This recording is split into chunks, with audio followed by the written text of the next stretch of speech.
Si hay un cuento que ha sido malinterpretado, reinventado y explotado hasta el hartazgo, ese es Caperucita Roja.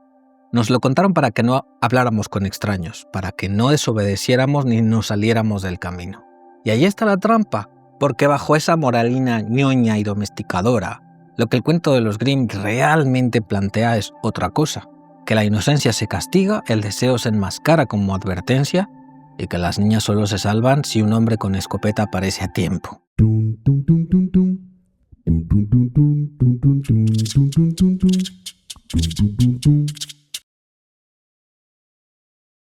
Usa los arquetipos clásicos para crear cuentos nuevos y personales. Cómpralo o tómalo por suscripción en mi web. Añade 12 clases 1 a 1 para elevar la originalidad de tus cuentos.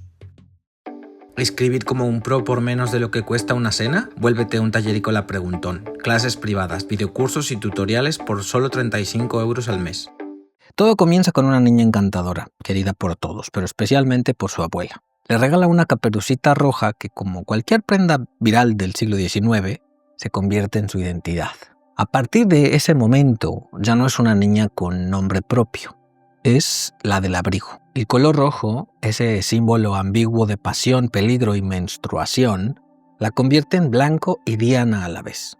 Y así, ya marcada, empieza su historia. Un día, su madre le encarga una misión: llevar pastel y vino a su abuela enferma, que vive sola en una cabañita en medio del bosque. Pero no basta con llevar los víveres. Hay instrucciones estrictas. No entretenerse, no mirar flores, no apartarse del sendero, no hablar con desconocidos. No vivir, en resumen. Porque el bosque, en este cuento, no es solo un entorno, es un campo de minas. El mundo exterior es una amenaza constante para quien no se somete a las reglas. Y ahí entra el lobo. Un lobo que no se esconde ni acecha. Se presenta de frente, con educación, con preguntas. ¿A dónde vas? ¿Qué llevas en el cesto? ¿Dónde vive tu abuelita? Caperucita responde todo. Con una confianza alarmante. No sospecha, no juzga, no se protege. El lobo, como buen predador civilizado, escucha y planea. Y decide que quiere a las dos, a la niña y a la anciana. La juventud y la vejez.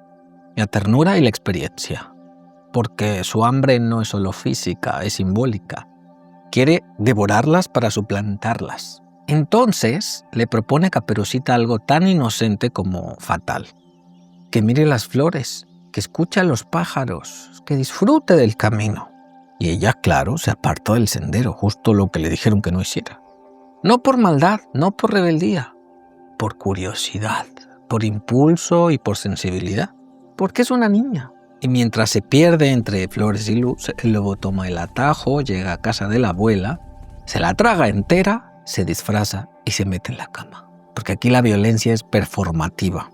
Se come a la mujer para imitarla. No la quiere solo como carne, la quiere como papel, como máscara. Caperucita llega por fin y nota algo extraño. La puerta abierta, en silencio, y la sensación de que algo no encaja. Pero aún así sigue avanzando y saluda. Se acerca, y esta es la escena más famosa del cuento. «Abuelita, ¿qué orejas más grandes tienes?» Una progresión de preguntas que es en realidad una forma de resistirse a aceptar lo obvio, que esa figura que le espera no es su abuela. El lobo responde con frases amables que escalan en agresividad para oírte mejor, para cogerte mejor, para comerte mejor. Y al final lo hace. Se la traga. Sin remordimiento, sin pausa, porque este cuento no se anda con eufemismos. La violencia se ejecuta sin diluirla, y entonces aparece el cazador, el verdadero héroe según la lectura tradicional.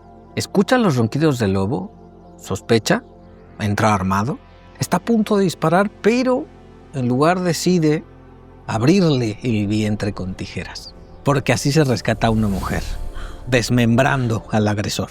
Dentro encuentra a la niña y a la abuela, vivas pero en estado de shock. La saca y las devuelve a la luz y luego, como si no bastara con haberlas rescatado, rellena al lobo con piedras para que cuando despierte no pueda huir, para que la muerte le llegue pesada, inevitable, para que su castigo sea tan simbólico como su crimen. El cierre del cuento es casi festivo, todos contentos. La abuela se come el pastel, Caperucita aprende la lección, y el cazador se va con la piel del lobo como su trofeo. Y todos creemos que el ciclo se cerró, pero entonces viene una segunda historia. Otro día, otro lobo, y esta vez Caperucita no cae, no se aparta del camino. Llega a casa de la abuela, le cuenta que ha visto al lobo y se atrinchera. El lobo intenta entrar, fracasa, se sube al tejado, planea acechando desde la sombra.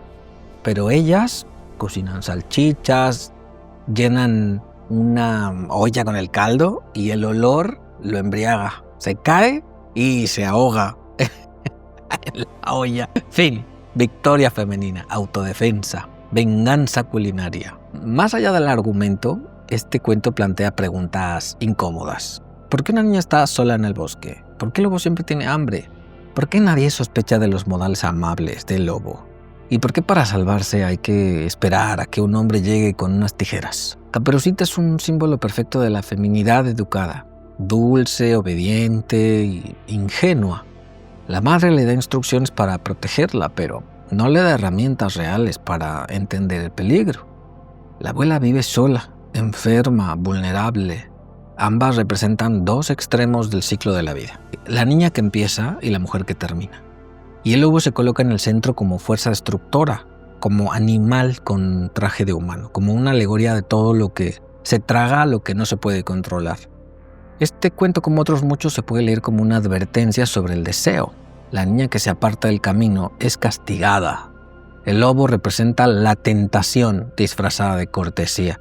Y la lección es clara: si no obedeces, si sucumbes a tu deseo, te devoran. Pero también se puede leer al revés, como una crítica al sistema que expone a las niñas a la violencia y luego las culpa por no haber seguido las reglas. Porque al final, el único error de Caperucita fue mirar flores. Y eso le costó la vida, hasta que alguien decidió que merecía ser rescatada. La segunda parte del cuento, menos conocida, menos reproducida, ofrece una inmersión interesante. Esta vez Caperucita no cae, reconoce al lobo, se protege, actúa en consecuencia. Y con ayuda de la abuela lo vencen. No con espadas, no con balas, sino con ingenio, con comida, con los olores y con una buena trampa. Es una victoria doméstica, simbólica. El lobo cae por su propio deseo y nadie necesita desmembrarlo. Solo esperar a que el patriarcado se resbale solo por asomarse demasiado. Lo que hace especial a Caperucita Roja es que sigue funcionando. Siglo tras siglo el cuento se cuenta, se actualiza, se vuelve un videoclip, una serie, un corto animado, una campaña feminista. Porque tiene todos los ingredientes. Una niña que quiere ser libre, un sistema que le dice que no, una amenaza que se disfraza de amigo y un desenlace que depende de quién cuente la historia. A veces la salva un cazador, a veces se salva sola, a veces el lobo gana y a veces simplemente no hay bosque, pero siempre hay una Caperucita y siempre hay alguien esperando a que se aparte del camino. Si Caperucita Roja te ha hecho pensar que no basta con advertir a las niñas para protegerlas, sino que hace falta enseñarlas a sobrevivir al bosque, mi videocurso Eras un arquetipo es lo que necesitas para crear personajes que ya no se dejen tragar. Hazlo a tu ritmo o con 12 clases 1 a 1 y aprende a reescribir los cuentos desde el otro lado del camino. Entra a mi web israelpintor.com y búscame por WhatsApp. Resuelve cualquier duda me tienes a un clic de distancia. Yo soy Israel Pintor, coach literario y profesor del taller de escritura creativa. Escribe que la vida son 2 días y en uno de bloqueo. Si valoras este contenido, da clic al botón gracias y déjame una propinita para que siga formándote como un escritor profesional. Gracias. Usa los arquetipos clásicos para crear cuentos nuevos y personales. Cómpralo o tómalo por suscripción en mi web. Añade 12 clases 1 a 1 para elevar la originalidad de tus cuentos. ¿Escribir como un pro por menos de lo que cuesta una cena? Vuélvete un tallerícola preguntón. Clases privadas, videocursos y tutoriales por solo 35 € al mes. ¿Quieres tomar clases conmigo? Conoce mis cursos en israelpintor.com.